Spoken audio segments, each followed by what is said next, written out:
Hello friends, तो मेरा नाम सोनू शर्मा। ठीक है, मैं एक साइंस टीचर हूँ। तो फिर अभी लॉकडाउन चल रहा है तो बच्चों की पढ़ाई नहीं हो पा रही है। तो फिर उस स्टडी को रेगुलर करने के लिए मैं यूट्यूब पे मैंने पढ़ाना स्टार्ट किया है। यूट्यूब पे जो मैं पढ़ाऊँगा वो साइंस पढ़ाई जाएगी। और साइंस, कौन सी साइंस पढ़ाई जाएगी? वो साइंस जो पढ़ाई जाएगी वो 9th एंड 10th क्लास के लिए होगी, पहली बात तो ये। और जो 9th एंड 10th क्लास के लिए जो साइंस पढ़ाई जाएगी, वो जो साइंस होगी वो एनसीईआरटी बेस होगी, जो यहाँ पे तुम सबको दिख रहा है।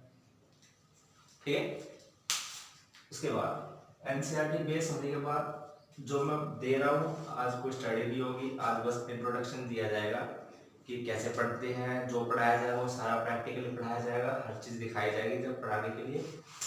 उसके बाद इंट्रोडक्शन जो है साइंस का, सबको पता है, सबने नाम सुना होगा साइंस होती क्या है, साइंस होती क्या है। तो साइंस होती क्या है, साइंस की डेफिनेशन है क्या? ठीक है, तो साइंस की डेफिनेशन क्या होती है? ये जो क्लास चल रही है, ये जो नॉलेज इंट्रोडक्शन है, ये 9th के लिए भी है, 10th के लिए भी है। कल से फिर जो है वो अलग अलग क्लासेस चलना स्टार्ट हो जाएंगे, 9th की भी और 10th की भी। उसके बाद डेफिनेशंस क्या है? The study of and knowledge about the physical and world and natural law, यानी भौतिक जगत और प्राकृतिक के नियमों के बारे में पढ़ना हमारी साइंस कहलाती है। मतलब जैसे नियम क्या है, पृथ्वी के नियम क्या है? पृथ्वी एक जगह घूमती है तो एक नियम ही है पृथ्वी का, क्योंकि रोटेशन कभी बदलती नहीं है। उसके बाद जो साइंस है, ये तो होगी एक सिंपल डेफिनेशन जो हमने पढ़ ली, the study of and knowledge about the physical and the world of the natural. प्राकृतिक के नियमों के बारे में जानना हमारी साइंस कहलाती है। ये तो होगी छोटी सी डेफिनेशन। उसके बाद पृथ्वी बहुत बड़ी है, संसार बहुत बड़ा है, तो क्या किया कि साइंस को जो है 3 पार्ट में डिवाइड कर दिया। ये हमारी साइंस है। 3 पार्ट कौन कौन से है? एक तो फिजिक्स है, एक केमिस्ट्री है, एक बायोलॉजी है। ये 3 पार्ट है हमारे साइंस के। तो फिजिक्स जो है उसको बोलते हैं भौतिक विज्ञान। केमिस्ट्री को क्या बोलते हैं हम? केमिस्ट्री को बोलते हैं रासायनिक विज्ञान। और बायोलॉजी को क्या बोलते हैं? बायोलॉजी को बोलते हैं हम जीव विज्ञान। ये 3 पार्ट में हमने साइंस को डिवाइड किया है। ठीक है, तो जो हमारी क्लासेस चलेगी वो बाइलैंग्वेज होंगी, यानी हिंदी इंग्लिश दोनों में चलेंगे। कुछ वर्ड हिंदी का यूज कर लिए जाएंगे, कुछ वर्ड इंग्लिश का यूज कर लिए जाएंगे। ठीक है, उसके बाद फिजिक्स क्या होती है? ठीक है, देखो फिजिक्स के बारे में सबसे पहले साइंटिस्ट था जिसका नाम था आइंस्टीन, अल्बर्ट आइंस्टीन। आप सभी ने सुना होगा, द फादर ऑफ फिजिक्स, यानी भौतिक विज्ञान की को जो खोज होती है, भौतिक विज्ञान का जो जनक होता है वो कौन है? आइंस्टीन है। ठीक है, जैसे आप सभी ने सुना होगा जीरो की खोज आर्यभट्ट ने की थी, तो फिर ऐसे ही फिजिक्स की जो खोज है जिसके ऊपर बताया था वो किसने बताया? अल्बर्ट आइंस्टीन ने बताया था। और कौन से सेंचुरी में बताया था? 4th सेंचुरी में बताया था, यानी 4वीं शताब्दी में बताया था। उसके बाद इसका सेकंड पार्ट आता है केमिस्ट्री। पहली बात ये, जो फिजिक्स है ना, फिजिक्स वो ग्रीक लैंग्वेज का वर्ड है। ग्रीक लैंग्वेज का ये वर्ड है फिजिक्स जो हमारा है। ग्रीक लैंग्वेज का मतलब होता है, इसका मतलब प्राकृतिक नियम। ठीक है, यानी इसका मतलब क्या होता है? प्राकृतिक नियम, या फिर इसको हम बोल देते हैं नेचुरल लॉ। ठीक है, उसके बाद आता है केमिस्ट्री। केमिस्ट्री को हिंदी में बोलते हैं रासायनिक विज्ञान। ठीक है, उसके बाद रासायनिक विज्ञान का फादर किसे कहा जाता है? जैसे फिजिक्स का फादर था द फादर ऑफ केमिस्ट्री, यानी केमिस्ट्री खोज किसने की थी? एंटोनियो लवेजियर। एंटोनियो लवेजियर ने की थी 18th सेंचुरी में। ठीक है, उसके बाद आते हैं बायोलॉजी। ठीक है, बायोलॉजी क्या होता है कि बायोलॉजी को बोलते हैं हिंदी में जीव विज्ञान। आप सभी को दिख रहा होगा, बायोलॉजी को क्या बोला जाता है? जीव विज्ञान बोला जाता है। ठीक है, फादर ऑफ बायोलॉजी। अब जीव विज्ञान का फादर किसे कहते हैं? एरिस्टोटल। ठीक है, the father of the biology क्या होता है? एरिस्टोटल होता है, जिसने बायोलॉजी के बारे में बताया था। अब देखो बायोलॉजी को भी ना 2 पार्ट में डिवाइड किया गया है। एक तो बायोटिक कंपोनेंट, एक एबायोटिक कंपोनेंट।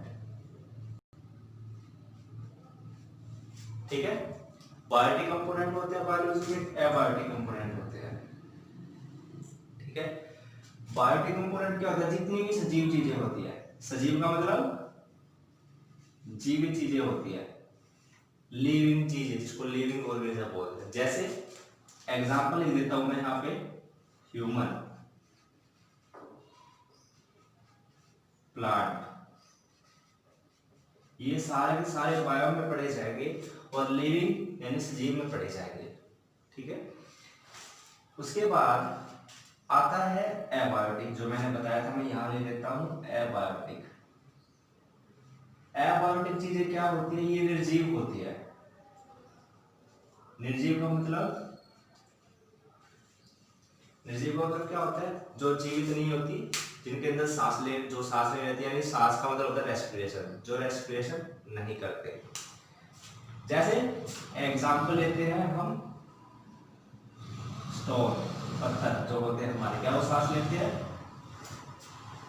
रिवर, क्या वो सांस लेती है? तो ये सारे के सारे एबायोटिक बनाते हैं। इतनी बात समझ में आ गई? मैं दोबारा से एक बार क्लासिफाई कर देता हूँ कि जो साइंस है, वो साइंस क्या है कि वो भाग है भौतिक जगत का जो प्रकृति के नियमों के ज्ञान और विज्ञान के बारे में जानना। ठीक है, 3 पार्ट में हमने इसको डिवाइड किया है, पहला फिजिक्स, दूसरा केमिस्ट्री, तीसरा बायो। ठीक है, जो फिजिक्स है उसको भौतिक विज्ञान बोलते हैं। खोज किसने की थी? Father of physics Einstein, 4th century में। केमिस्ट्री, इसको रासायनिक विज्ञान का बोलते हैं, the father of chemistry Antoine Lavoisier, 18th century में डिस्कवर हुए थे। बायोलॉजी, इसको जीव विज्ञान बोलते हैं, इसके फादर कौन थे? एरिस्टोटल थे। कौन थे? एरिस्टोटल। इतनी बात जहां तक मुझे लगता है नॉर्मली सी बात है, सभी बच्चों को पता होनी चाहिए फिजिक्स क्या है, साइंस इसके पार्ट क्या है। अब देखो, अब ये तो हो गया, अब पहचान कैसे जाए कौन सा चैप्टर फिजिक्स का है, कौन सा बायो का है, कौन सा केमिस्ट्री का है? ये भी तो बच्चों की प्रॉब्लम होती है, अगर तुम 9th 10th में पढ़ते हो तो बच्चों को पता नहीं होता।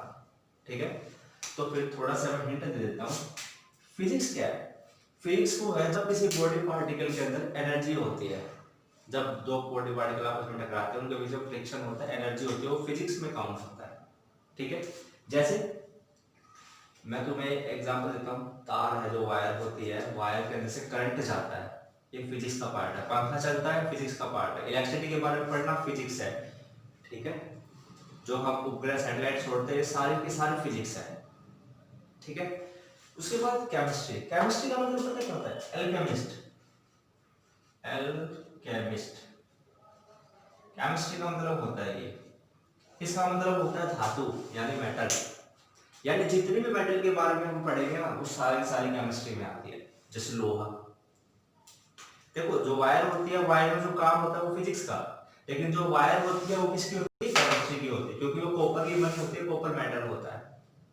बात समझ में आई? ये तो होगी हमारी केमिस्ट्री। बायोलॉजी, बायोलॉजी का बता चुका हूँ तुम्हें, बायोलॉजी में 2 ही चीज होती है, लिविंग और नॉन लिविंग। ठीक है, यानी जीवित जो चीजें सांस लेते हैं ना, जीव जंतु, पेड़ पौधों के बारे में पढ़ना, ये सारे के सारे बायोलॉजी में आते हैं। और बायोलॉजी के 2 पार्ट मैंने बता दिए, बायोटिक, एबायोटिक। बायोटिक जो सजीव होते हैं, जैसे ह्यूमन, प्लांट, जो चीज रेस्पिरेशन करती है, सांस लेती है।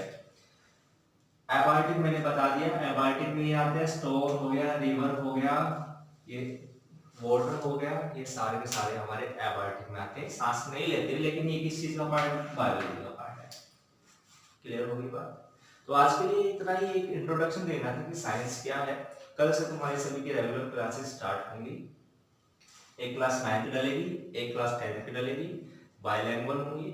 उसके बाद बायलैंग्वेज होने के साथ साथ एक बात और, अगर जो चैनल है उसको सब्सक्राइब कर लेना, उसमें बेल आइकन आएगा, उसको क्लिक कर देना। मैं जैसे ही क्लास डालूंगा आपके फोन के ऊपर नोटिफिकेशन आ जाएगा मेरी क्लास का, और आप अपनी क्लास को देख सकते हो।